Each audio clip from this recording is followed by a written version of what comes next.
Welcome to this week's podcast of the Thank band you. called You. I'm Ashutosh Garg, and we're delighted to be bringing Amit Ramani, who's the founder of this absolutely incredible co-working space called Awfis, with a very interesting spelling, AWFIS. When I first saw Office, I was wondering what this was about, and then as I got to know Amit a little better through the YPO, I realized what an amazing company he's building.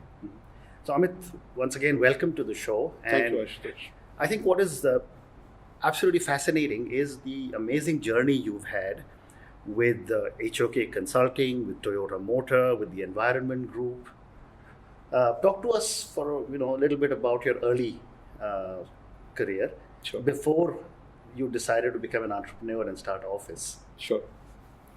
So, thanks, Ashutosh, for having me here. The journey started way back when I started to go to college in School of Planning and Architecture. Came from a family of engineers, so it was kind of a big change when I decided to pursue architecture. Then went to Kansas State for a master's in architecture. Then went to Cornell for a real estate and planning program. Started my career with HOK in their advanced strategies group.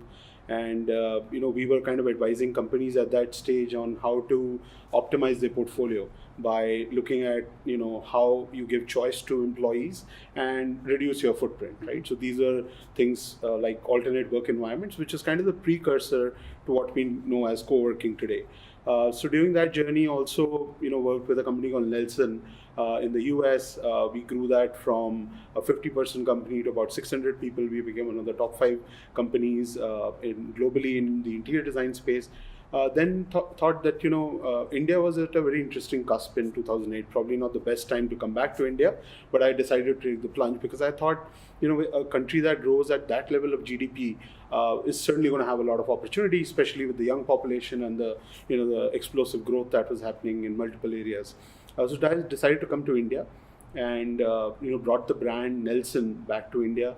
In 2010, I bought over the rights for Nelson in India and then became a first generation entrepreneur at that stage. Then we started a business called Petra, which was in the facility management space, which still continues. Both these businesses still continue. So when, in 2014, I was in the US, we were looking at, these new work environments, and I came across co-working, and I thought, well, this is a very interesting space, and because it's actually solving a need, right? People, because their businesses are unpredictable, need flexibility, right? They need the flexibility to take one seat, or they want to have the flexibility to take it for 1 hour to whatever time duration they wanted. So I thought, well, this could be a very interesting model in India because that's exactly the things that we are struggling with. But I think interestingly enough, at that stage in in the Indian environment, there were two kinds of shared workspace players. There were some co-working players which were only focused on startups, and then you had the business centers of the world like Regis and so on, which were focused on short-term demand for multinational clients. So I said, but the problem in India is SMEs, right? So can we build a business that really solves a problem in India? And that's where kind of the Office journey started. And my background in real estate and design obviously helped me understand what were the problems that the Indian context or the Indian businesses were facing. So we kind of launched it to solve a real world problem in India. So, when you started your first center, where was the center and what were your challenges? Because after that, I just keep reading about the incredible speed at which you're scaling up. So I want to talk to you about your first center. Sure. And then after that, I want to talk to you about your challenges in scaling up. Sure. So the first center was a big failure. We got everything wrong. Where was this center? This center was in Vasant Kunj, Okay. in a Lal Dora space. It was about 70 seats, and majority of the seats were in the open. We tried a cafe concept, we tried some open desks, we tried a few closed environments, and even that 70 seats we could not fill up. Right? To be very honest, it was a proof of concept that was a complete failure. But what it did make us realize was that the size of the center matters, because even though the center only had about 60% occupancy, everybody knew each other and everybody interacted with each other on a daily basis. And we felt that the challenge was that the companies wanted privacy when they were doing their business. but they wanted to interact with others at their own time, right? So what we understood was that the community had to be very strong. So the size of the center mattered, but you had to give people the ability to close the door when they were working within their company. But they should have the ability at their own leisure to come out and interact with others. So that was a big learning. The second learning was that location mattered. When we opened Vasant Kunj, it was not near any public transportation. So we could not attract companies that had a large population base. And the third learning was that, clearly the design of the center was very important. The arrival experience, how you offer the ability for people to upgrade their infrastructure, it has to be aspirational. So these are the learnings which for the first year we only had one center, which is about 70 seats. We started the business in April of 2015, about 4 years back. But we learned a lot from that center. We did a lot of analysis, a lot of studies. And I think that gave us the ability to then, in the next year, scale it up to 500 seats. And then in the next 2 years, we scaled it up today to about 30,000 seats. So every year we have expanded aggressively, especially over the last 2 years. And what were some of your challenges while you were scaling up? So clearly, is it just the real estate or is it something more? So Ashutosh, I had a good background in real estate, both from a design and understanding the environment itself. But real estate in India is complicated, right? I mean, first dealing with the developer community because of lack of transparency is a challenge. Then you have to deal with the contractor to get it built, and then you have a FM agency or facility management agency that manages the the maintenance and the upkeep of the center. All of them have challenges. Anybody who's built even their house in India knows these challenges. But it was better for us because we knew the space very well. So you've now got 30,000 seats. I read in the papers that you've raised some serious money. Sure. What is the potential of this business in India? So, Ashutosh, today the total co-working environment put together is about 15 million. Of about 1 billion square feet in India, right? So it's about 1.5% of the total space. Every year we add about 50 million of commercial real estate. To give you a perspective, today just the London market, 12% is co-working. Wow. So if I just extrapolate that, even if we say in the next 5 years it's 12% or 15%, we will be at somewhere around 200 plus million square feet, right? We firmly believe that because you're solving a real world problem, because there is inefficiency on the supply side and there is inefficiency on the demand side, if you solve this problem just as an office, as a single operator, we could have 1 million square feet under our management in the next 5 to 6 years. And some challenges that you faced? So, challenges, I think the early learnings were, clearly what is the right fit for India? What is the right pricing for India, right? What will India resonate with? Because clearly what resonates in the developed world is not resonating in India, right? And I think what a lot of people do is they copy from the global models and they try to implement it here. For example, our centers, the sizing is about 20,000 square feet. Most of my competitors are at 200,000 square feet, right? So that was the learning through our, initial proof of concept and so on. Second, what we learned was that India by itself is a very value play, right? So if you can give a great experience at an affordable price, and then the opportunity is endless, right? So these were some of the challenges that were very India-centric. They were not global, that we learned over there. And finally, you're in the real estate space. It has complications, right? It is governed with a lot of, off-the-book kind of investments, etc. But I think clearly the professionalism that has happened especially over the last 10 to 12 years in India, has certainly helped overcome those challenges for us. It's amazing you're talking real estate, because in my Guardian days, we had 250 stores, and our biggest challenge was how the hell do you keep on renewing leases after every 9 years? Yeah. So I can understand that. Yeah. So tell me again, Amit, is this space overcrowded? Are there a lot of competitors? Because I know you're right on top. Or are there more people coming in? And at some stage, do you think you will take office into South Asia and Southeast Asia? So, co-working in India is a sunrise industry. When there is a sunrise industry, there are a lot of players that try their hand at it, right? So clearly, 2017 and 18 was about that. So there are some, 300 players. Wow. But I think today there are at least 10 players that I would say have a significant presence. I firmly believe this space is like banking or automobile, right? So there won't be one player. It won't be a winner takes all.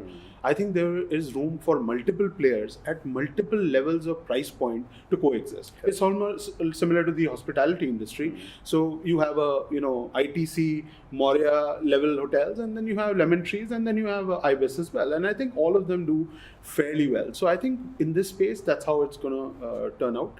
In terms of international, Ashutosh, I firmly believe the problem that one is solving in India is so deep. Today we are only primarily in the 7 metros and 1 tier 2 city. I think as India expands, as urbanization happens, we go from about 17% service sector to, let's say, 30-40% over the next 5 years, as 50% of the population by 2030 is predicted to be in the major towns in India. I think this all will lead to a large amount of commercial activity. And I firmly believe that we can solve the problem of India. So we personally don't have any international ambitions as yet. What about the residential space? Co-working in office is fantastic. Sure. But and of course there's a lot of work that is going on in student housing. But if you look at young couples who are always struggling in these big metro cities to find a place to stay, especially when both the individuals are working. Is there an opportunity in this space? So Ashutosh, I firmly believe that in the student housing space, it's been proven that one is solving a real world problem. Yeah. As it comes to young couples, because finding a residential space is not that hard, as I see, because there's a lot of vacancy that's available. The developers have oversupplied the market. I feel that there is a smaller opportunity in the young couple market. I think singles and student housing, I firmly believe there is a large market. We as Awfis believe that we are solving the problem of finding good quality workplace at an affordable price, and that's where we want to focus on. But there are other much smarter players in that living space where we don't want to venture out right now. I was reading an article recently which said some hotels have started looking at co-working, which is also offering, I don't know if that's happening in India or somewhere else, but they seem to be addressing the need of living as well as working. So coincidentally, our 5th center was inside Taj Deccan in Hyderabad, right? So we firmly believe that as far as the hospitality space goes, we can be a very key partner there as well. We have done that similar things with malls as well, right? We have 5 malls where we operate our centers. So I believe, yes, absolutely, there's a large opportunity where hospitality comes along with a co-working operator and does a business. Okay, thank you. So now moving into some other areas of conversation. Every morning when you get up, what gets you going? I mean, new centers, new expansion, people issues, more revenue. What is it that drives you?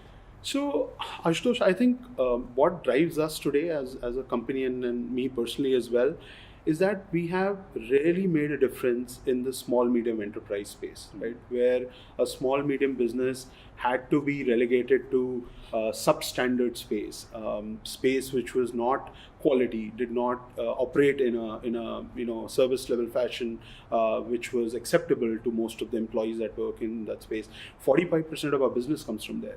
I think because we have been able to solve that problem by giving affordable workspace and a high quality workspace to SMEs, that is a big driver for us, because we are actually solving a real world problem which is inherent to India. And I think that what runs the business. I mean, our customers are what makes us, every day great for us. And I think that's been, really heartwarming to see how the customers have, responded to our solution.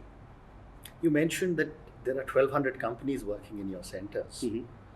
How has your experience been with all these companies? I mean, there must be hundreds and hundreds of startups. So about 80% of the business comes from SMEs and corporates, right? About 20% comes from startups. Clearly, from a startup standpoint, I think we have made a difference because we have made it available at a very inexpensive price at the best of the locations and in the best of the buildings. So I think it has made an impact. it is really great to see companies that are doing really well. Obviously, there are many companies which start off with 1 to 5 seats and have expanded to 100, 200 seats. And it's really great to see how they're solving big problems and delivering great solutions for India. So I think that has been a very, very positive impact that we've been able to make to the Indian startup ecosystem. So do you see at some stage some of your centers becoming like incubators for startups? Sure, Ashutosh. We firmly believe that we understand workspace really well, we understand infrastructure really well, and we understand service really well.